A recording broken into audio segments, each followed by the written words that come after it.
Okay. Check, check. One, two. We are live. We are alive. We are grateful. And thank you so much for being here. Welcome back, good people. Welcome back to the Inner Storyteller. I am Soul Expression, your humblest of hosts. And welcome back to the channels. Please consider subscribing. In fact, please do subscribe. In fact, you have to subscribe. Okay. I will come and find you, and you will be in big trouble if you don't subscribe. And like the video. Please like the video, especially in the first 10 minutes if you can. Okay? That's whether you're watching the replay or you're here with us live.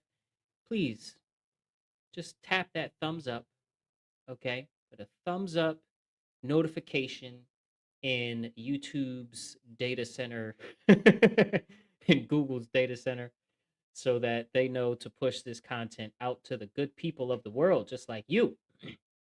If you are here, you are in for real conversations. We talk about natural law. We talk about religion, the good, the bad, and the ugly, and the great.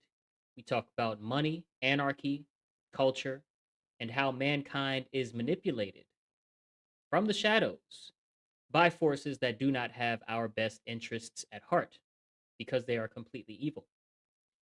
And we're not bashing faith systems here, okay? We're not calling people stupid for having or believing in a religion.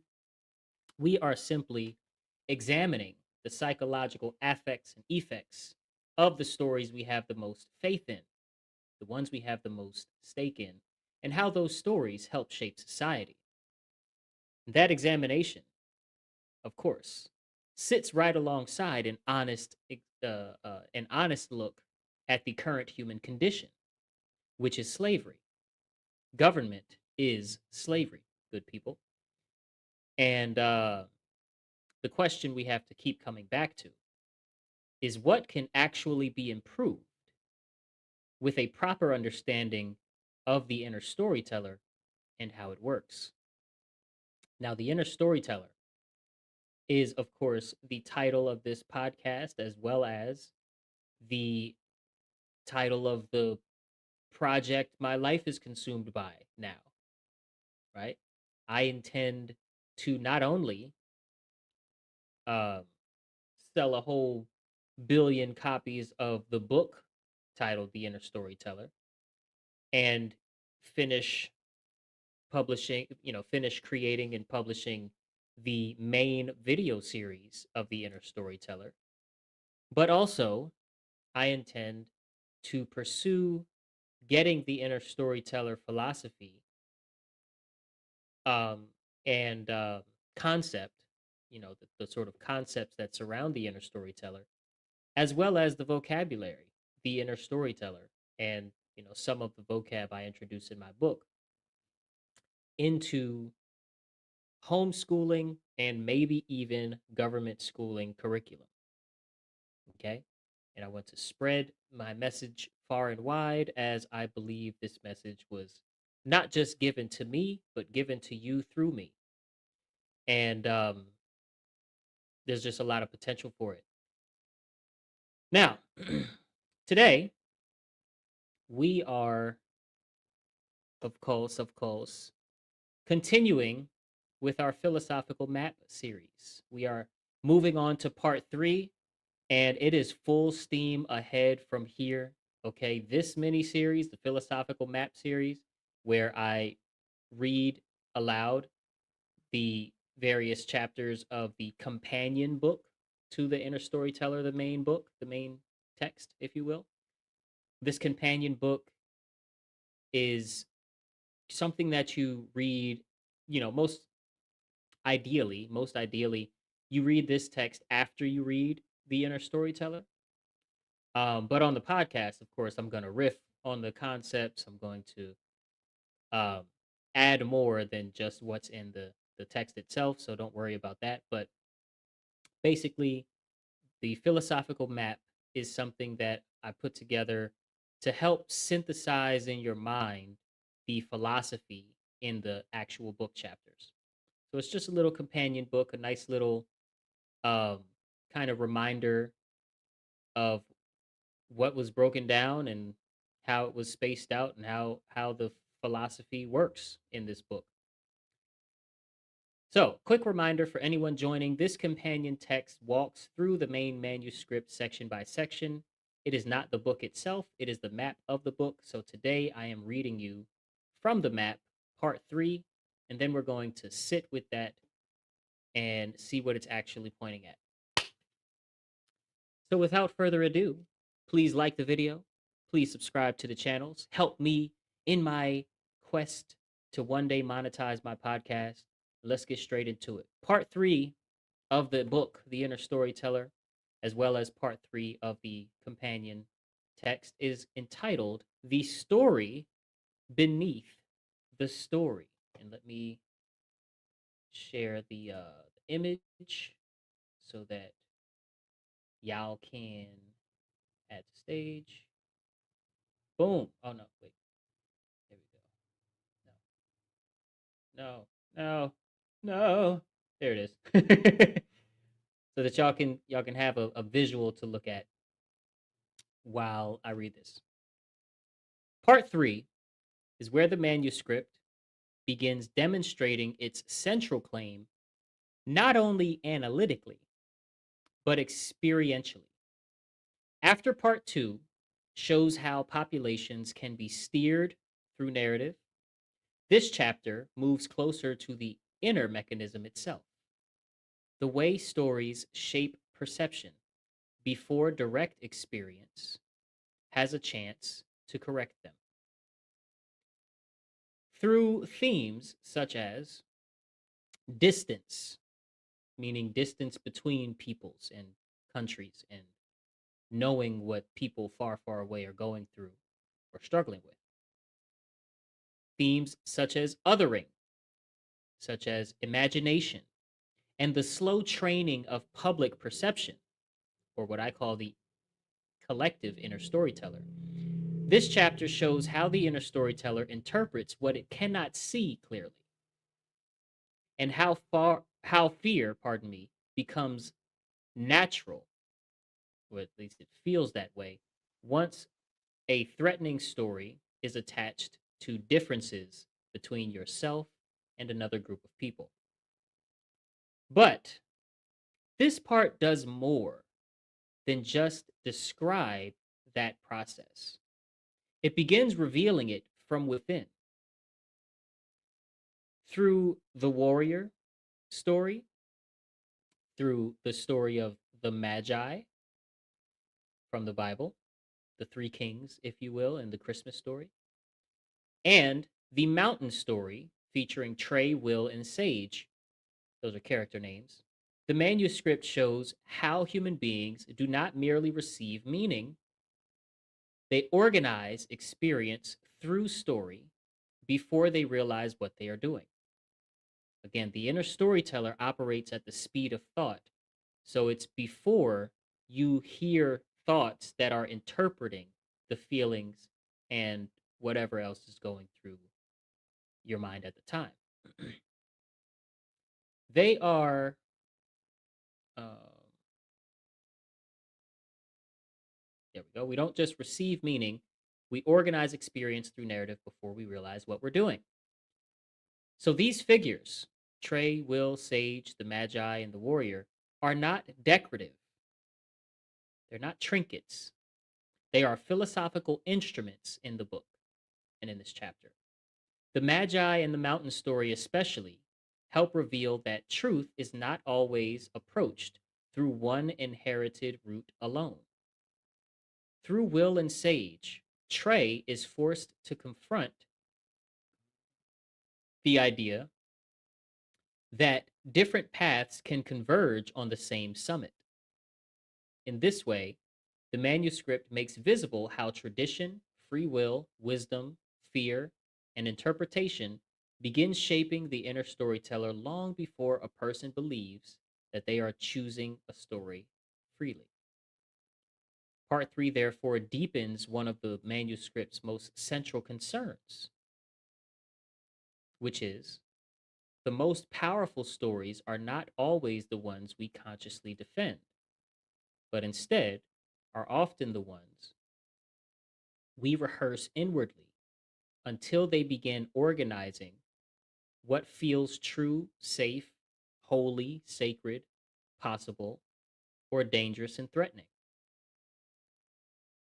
That's the sorting function, right? And this is also what prepares the reader for part four.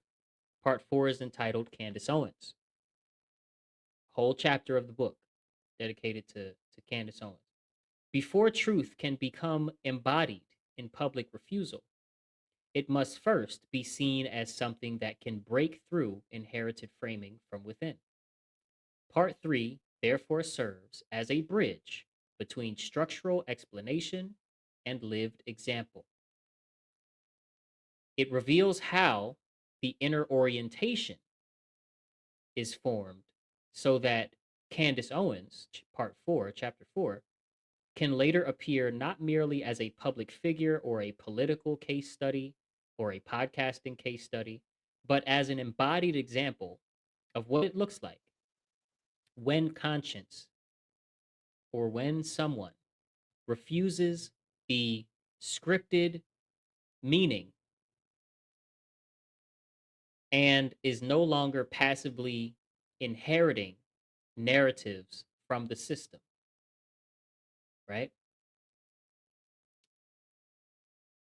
And lives their truth like Candace does. We have never seen a podcaster do or endure what Candace has done and endured with her show and with her life, especially post Charlie's assassination.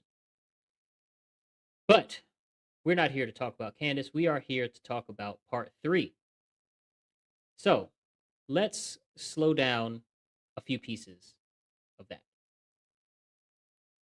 First of all, we talk about the way that stories shape perception before direct experience has a chance to correct the shape of the perception, right?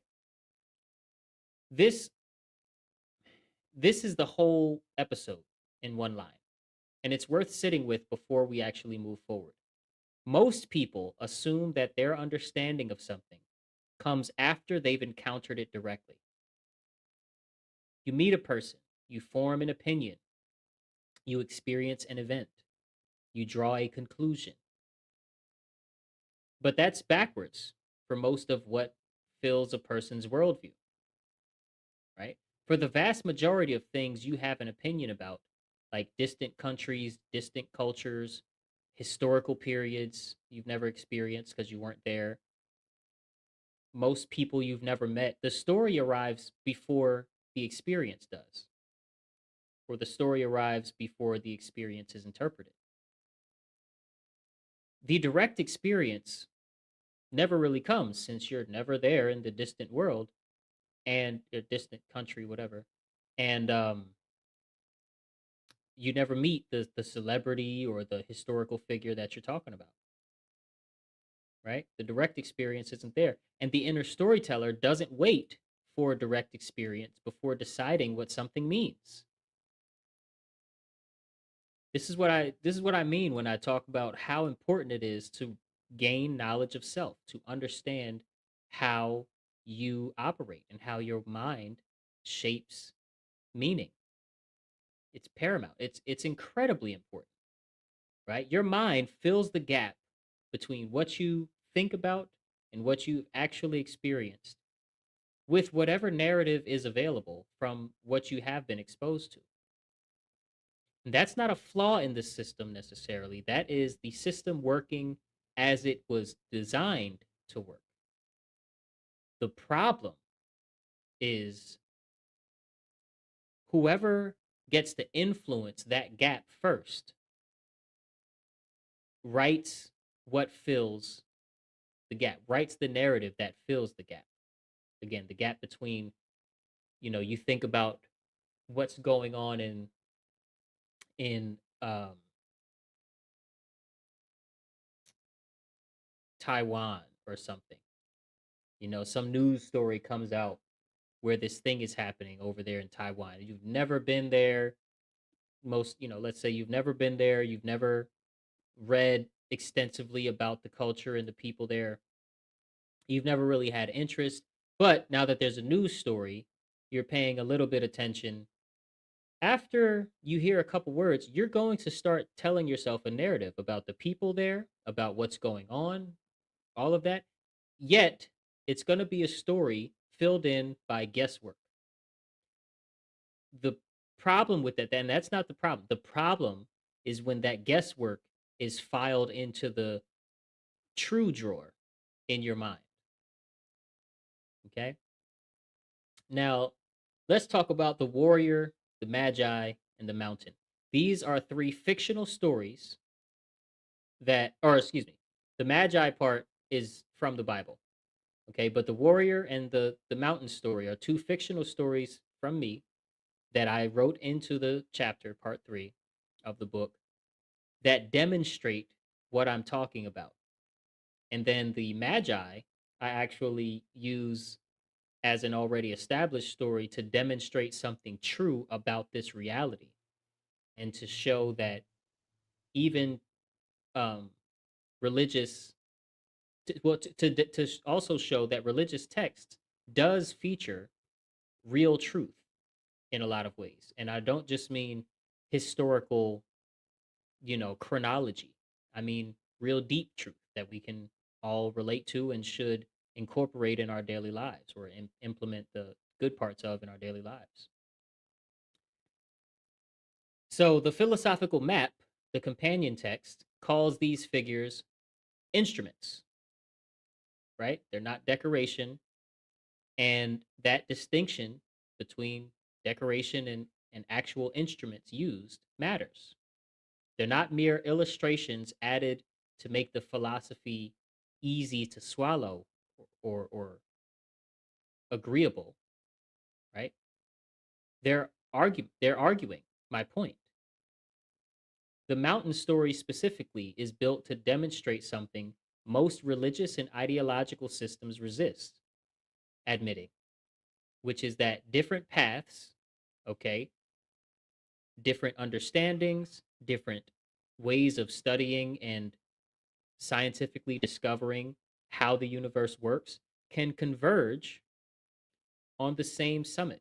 Different paths taken in good faith, in genuine pursuit of truth, can converge on the same mountain summit. Tradition, free will, and inner wisdom are represented by the characters Trey, that's tradition, Will for free will, and Sage for inner wisdom. And they aren't competing for the same prize. Okay. They are taking three different routes up the same mountain. And the view from the bottom before they start going towards the top, where it looks like there's only really one correct path, is only really a limitation of perception, right? Your position limits how much perception you have of the mountain.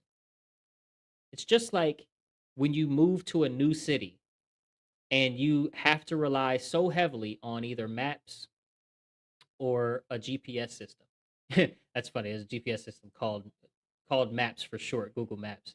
But when you have to rely on either physical maps or MapQuest printouts or and revealing my age with that one, or you have to use your GPS, right? People say, "I'll just follow the blue line. I don't know where anything is," when they move to a new city. And then eventually your perception expands and you're able to go places without just following the blue line because you know that there's more than one way to get to your destination, right? So from the bottom of the mountain, it looked like there's one path. From the top of the mountain, you look down and you can see all of the paths converging on the same summit. And I want to be precise because what I'm not saying and what the book is very clear in distinguishing between is it's easy to hear that different paths converge and assume that that means anything goes. We don't have any rules in spirituality. We don't have to really commit to anything. There's no right answer, right? But no, there are at least definitely wrong answers for spirituality. So it's not that I'm saying that a Satanist and a truly devout, let's say devout Muslim, are heading in the same spiritual direction and that they can just converge at the same summit. That's not what I'm saying. Okay. The text is clear everywhere that the paths rooted in harm do not belong on this mountain at all. Convergence applies to genuine truth seeking traditions and ideologies, personal ideologies, arriving at the same summit through different symbolic systems, right? What we got to keep in mind is that religious texts, sacred texts, whether you believe them to be the actual word of God or just deep wisdom, right, inspired by the creator of some sort, doesn't matter what form you believe that these texts are in, they are they serve as symbols as far as their mechanical function. Okay, how they work in consciousness is they are a symbol, or they contain many symbols. They're a container for symbols. Religious texts, sacred texts, scriptures. My book does not flatten the difference between a path of care and a path of harm. How fear becomes natural once a threatening story is attached to it. Excuse me. How fear becomes natural once a threatening story is attached to the differences between you and distant people. This is the distance and othering mechanism that we talked about on this channel before, right? We talked about how people are screaming right now about data centers and the dangers of data centers and the water and things and the harm that this technological project is going to bring, not only the surrounding environments, but also it's going to give the companies producing them more and more means to create more and more of these things until everybody is suffering from bad water, bad air, bad food, and all of the effects. But a lot of the people, especially here in the United States, that are complaining about these things say nothing in regard to the Congo, the kids in the Congo that are producing and mining for the cobalt and other materials and minerals that are used to create our iPhones and our computers, like the one that I'm doing this podcast on right now, right? Nor did we say anything for years about the t-shirt factories. I'm wearing a t-shirt right now that was likely made in China or Bangladesh or somewhere where they have t-shirt factories, where a lot of women sometimes are, you know, unfortunately enslaved to these factories to be able to provide some for their family.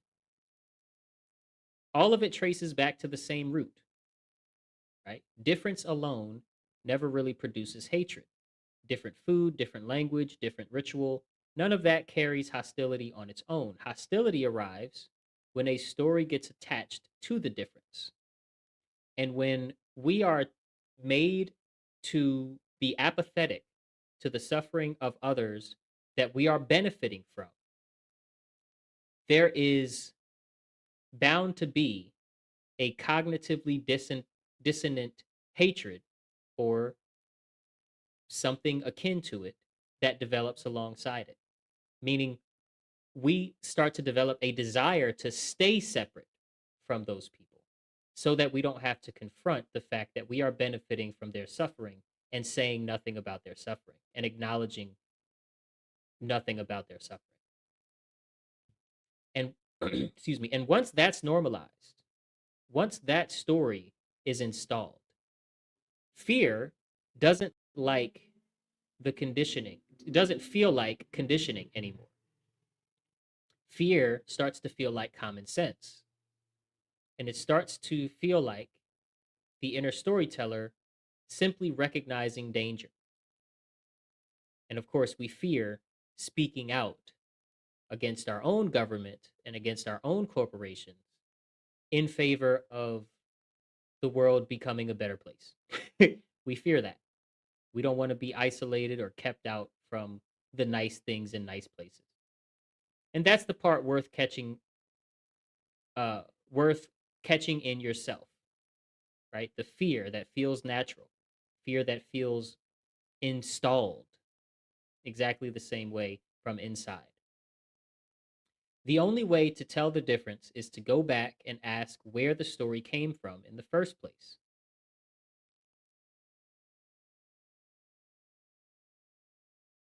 And this sets up part 4. Okay, but before we get into how it sets up part 4, I actually want to show you a little bit from part 3. Yeah, here we go. Want to show you a little bit from part 3 by reading to you the why aren't the little controls popping up? I need my Here we go. Okay. Part 3. Boom. The Fallen Mastermind. Now, I'm obviously producing and creating a video series where I'm reading the book, where it's the audio book slash video book, if you will, of the actual book. So I'm not going to read too much from any particular chapter on any particular episode of this podcast outside of the main video series, but I am getting ready to read you the bit from the Fallen Mastermind, um, because I want you to see what I'm showing the reader to get you excited to get your own copy of the book, The Inner Storyteller. So this is an excerpt from the actual book, The Fallen Mastermind. He woke up, drenched in sweat from unbearable heat. He felt exhausted, beaten, blinking slowly as consciousness crept back into his aching body. He felt the crushing truth immediately. Both ankles fractured, his broken feet pinned beneath the weight of quicksand. He tried lifting his leg, and the sharpest pain he'd ever felt surged through his body faster than he could keep up. His scattered memory started returning bit by bit: the battle, the chase, his capture. He realized this was the end. Too much time had passed before he finally awoke, and the quicksand had risen too high to escape. But he did not panic. As a warrior, he chose not to despair. Looking down at his impossible position, he made a decision. His last hours would be spent mastering his mind to the fullest potential before he met his maker. Suddenly, he felt something begin to shift, something he'd never felt before. Yet it came as natural as his own breath. Even before his resolve could properly settle, something dormant awakened within him. An inheritance passed once every 7 generations of his bloodline. His brain began rebuilding its own cells. Perception suddenly sharpened. Soon after, a deep golden light spread through his body and he began to glow. As he approached an evolution, a new threshold of self mastery, his focus deepened to indescribable levels. His eyes became mirrors. Had his attackers still been there to look at them, they would have only seen themselves reflected back. Then it happened. just as his grandfather foretold when he was a boy. She came to him. Now pause. What is your mind asking? Is it whether this could happen, whether it should be believed, whether it is metaphor or memory, or simply is your mind asking, well, who is she? Who is she? Notice what the mind does. It reaches for interpretation, not sensation. It wants meaning, it wants resolution. It does not ask what the body feels, it asks what the story means. This is the mechanism religion, myth, marketing, and memory all rely on. Not facts, but narrative. Narratively framed experience. They set up a narrative and then permit only a narrowed lens for interpretation that doesn't disrupt the story. And this is how the most powerful spiritual systems in human history have been built, not on raw truth, but on stories capable of organizing meaning and feelings like fear, hope, guilt, and loyalty. This is why stories must be examined, not only for what they say, but for what they train the mind to become.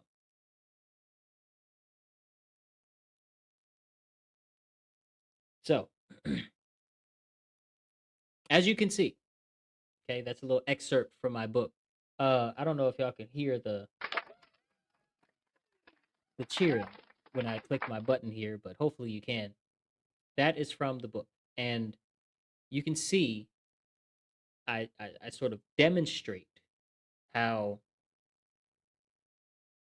when you're reading a story and when you're really into it and you're filling in the gaps and you're creating the images and exploring what this story looks like to you in your mind, what your mind is seeking is what the meaning is behind the truth, right? Not what the truth is behind the meaning. Your mind is seeking what the meaning is behind the truth, or what the meaning is behind what the experience is, to be more accurate. And so, keep that in mind as we continue. But this is how part 4 is all set up, because part 3 is the bridge, right? The companion text says something important at the end, that before truth can become embodied in public refusal, it first has to be seen as something that can break inherited framing from within.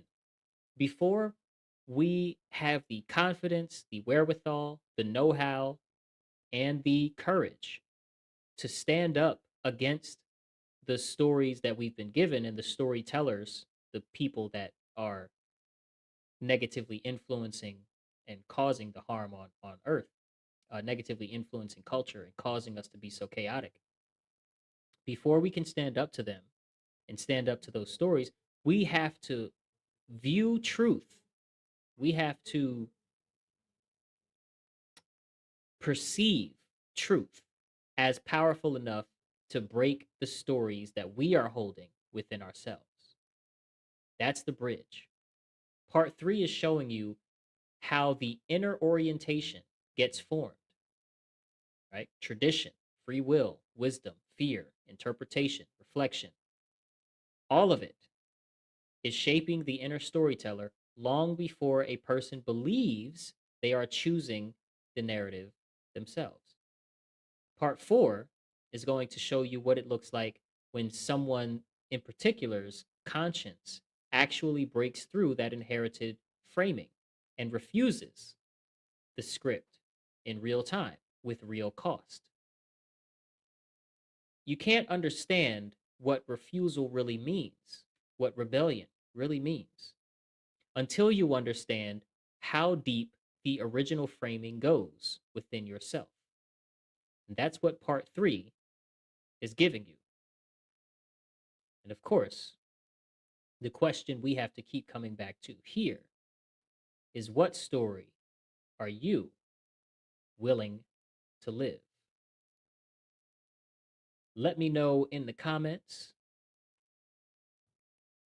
And also, please don't forget to like the video, subscribe to the channels. I do need you all to do that if I'm going to one day have a monetized podcast. But I will be here regardless, spreading the message, doing what I can. And yeah, I really appreciate you guys for sticking it out. Uh Today is, what is today? Wednesday? Today is Wednesday, so I will definitely see you tomorrow. And I think we're going to get into another heavy topic tomorrow. Also, remember this Saturday, I do have another interview coming up. Be chatting it up with Miss Red. I met her on Instagram, MSRED_35. So we'll be chatting it up about truth and freedom and whatnot on Saturday. And I look forward to seeing you guys in the comments. Peace and love. I already know.